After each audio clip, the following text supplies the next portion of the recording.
Hello from Honeysuckle Farm. I wanted to say hi to you guys and go over some spring gardening information. So I don't know about you guys, but our weather here, it has been gray and cold and just gross, honestly. And so I think the high today was 40, but it felt like 32. And I don't like the cold. The cold hurts my bones. And so I have been working on planning for our spring garden. And one of the things I wanted to talk to you today about is planning for your spring garden. So first of all, what you need to do is figure out what you want to plant. And I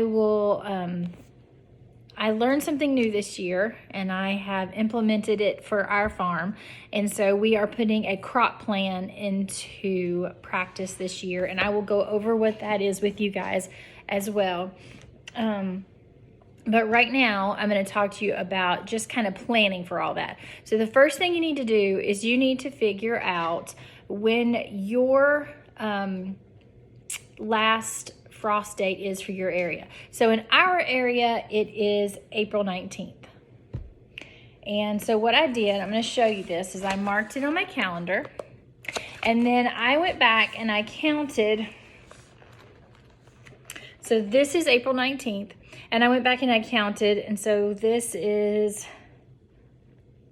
I went backwards. So 1 week, 2 week, and then you go back to March. This would be 3 weeks from my last frost date, 4 weeks from my last frost date, 5 weeks, 6 weeks, 7 weeks, and so forth. And I went all the way back to now, to January. And so I also went through all of my seeds, and you will need Post-it notes and rubber bands for this. And this is, my friend Jill shared this method, and I went through and I copied what she did, and it made sense to me. And so you write down, what you're planting. Let's see. It is what date I'm going to start them indoors. So this one starts February 22nd. And then this one is February 15th.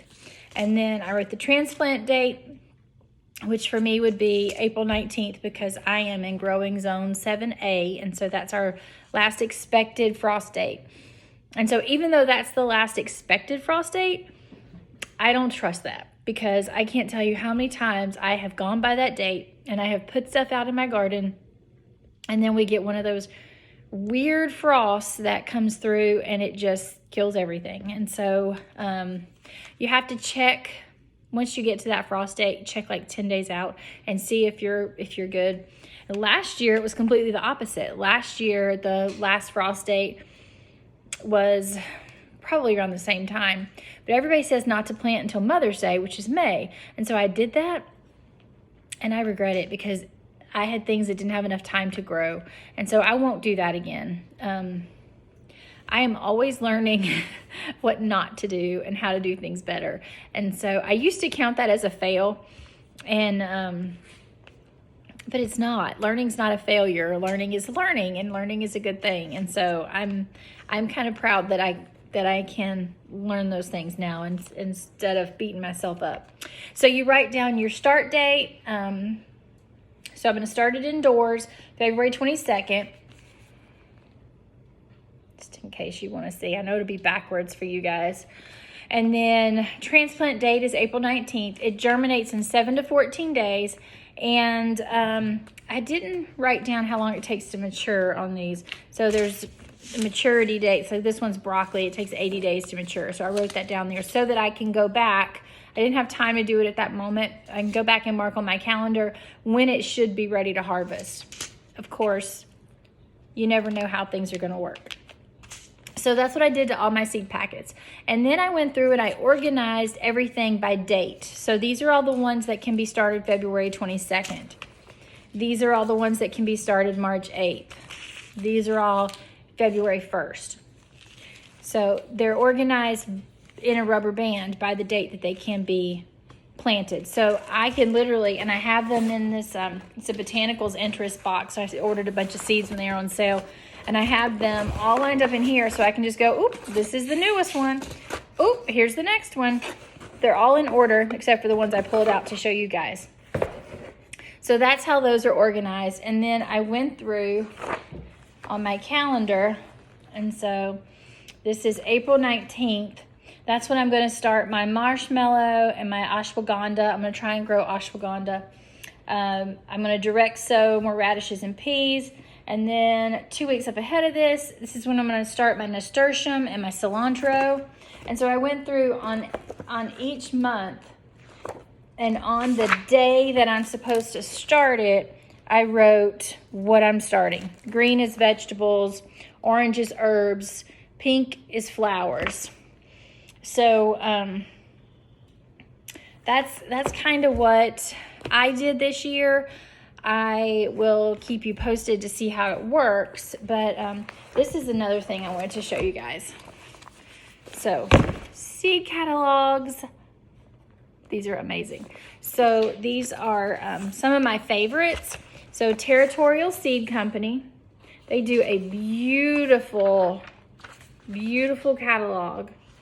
And just, there's so much information in here about each variety. I don't necessarily order from all of these companies, but I love going through and reading all the information. I mean, look at all this information. This is just pumpkins. Look at all this knowledge that's in here if you just go through and read it. And so I have some of these from years back that I had made notes in and that I have Post-it notes in, and I just kind of kept them. So this is Johnny's. And I love Johnny's. Johnny's is a great company. Territory Seed Company, they are, and I believe all of these have non-GMO and heirloom and all that stuff. Seed Savers Exchange, they have another beautiful, beautiful catalog. And this one has recipes in it as well. Like here's a recipe for orange creamsicle smoothie. Here's a recipe for Great Grandma's sour dill yellow beans. So this is Seed Savers Exchange. And they have 19 new varieties for 2023. That's kind of cool. Select Seeds. Dixondale Farms. Y'all, I love Dixondale Farms. I have bought my garlic and onions from them for the last several years, and I always get more than I ordered. They always give you this big bundle, and it just produces really, really well. I'm very happy with them. This is a new catalog for me. This is Seed Growers Catalog. So this one's a new one. It's beautiful. I mean, it's just a gorgeous, gorgeous catalog. Lots of information about different varieties and plants. And so it's just a really great, aren't those beautiful? Look at those, gorgeous. Great catalogs. And then I also have, here's the creme de la creme. Here's the Baker Creek. This is the Rare Seed catalog for this year. And so if you guys have never ordered a Baker Creek seed catalog, you seriously need them. First of all, I've never thrown one away because they're absolutely just stunning. These are the most beautiful catalogs I've ever seen in my life. They are just gorgeous. Gorgeous. And they have some of the coolest, I mean, look at this. My daughter wants to grow these this year. Look at how big those carrots are. She loves carrots. So she wants to try, those are called Mampuji carrots, super long carrot from Japan, descended from the ancient Japanese long carrot types of the Edo period. This variety is sweet, especially when harvested after a fall frost. Traditionally served as a namasu grated carrot salad for Japanese New Year celebrations. It's also an incredible snacking carrot. It's ideal for fresh eating. Its roots easily each 2 to 4 feet in length when grown in the right soil. Fantastic choice for market or giant vegetable growers, sure to be a hit at your county fair. And you get 300 seeds for $5. It's a gorgeous catalog. They have a Baker Creek they're in Missouri. Yeah, Missouri. And they have a seed festival or something there every year, and I would love to get to go to that one year. And then this one you have to pay for. This is their whole seed catalog, but look how big this is, you guys. And I mean, tons and tons of information in this book. This is like the Sears and Roebuck catalog from when we were kids. I mean, just pages and pages of information in this catalog. So you guys make sure you've got your seed catalogs handy. You're going through there. You're marking the things that you want to order and get those ordered before they run out.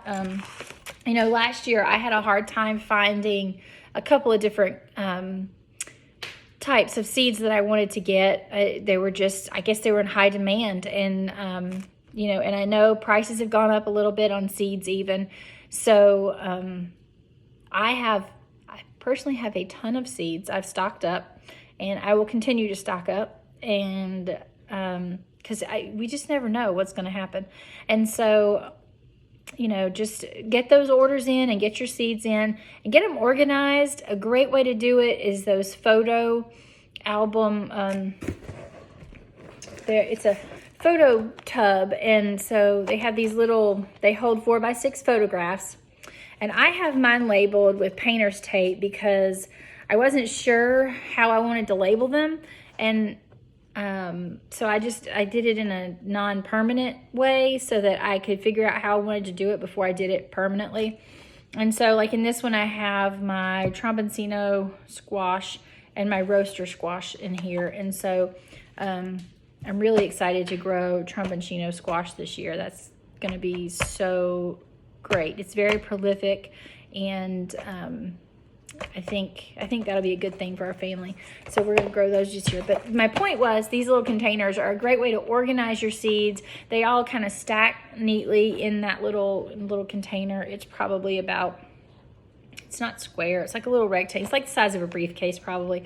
I mean, it holds like 14 of these. And I've always bought mine at Walmart. They are like $15. You can also buy them at Hobby Lobby. You can buy them at Joann's. You can buy them at Michael's. However, I like the ones at Michael's better. I've only bought them there when they were on sale because they're all clear. They're all this color. The ones that you buy at Walmart are colored. The box is clear, but the little actual photo holders now. Oh, one more thing I wanted to show you that I'm super excited about. Okay, so we'll open this up. This is a soil blocker, and I have a big one. This one, look how tiny. Okay, here's my finger. Look how tiny those are. There are 5 in each row, so there are 20. So I can take this and literally in a 12 by 12 square, I can get 40 seedlings started with this. So I'm so excited to play with this. It just came in. I can't wait to get started with this. I am going to work on getting my soil starting mix ready, and then I will show you guys how to use this. So that's what's going on here, you guys. I hope your weather is way better than ours, and that you guys are just having an awesome, awesome day, and that you are getting started on your spring planting plan, and let's do this. You guys keep growing. Don't forget to like and subscribe and ring that bell button down below. And we'll talk to you soon. Bye, you guys.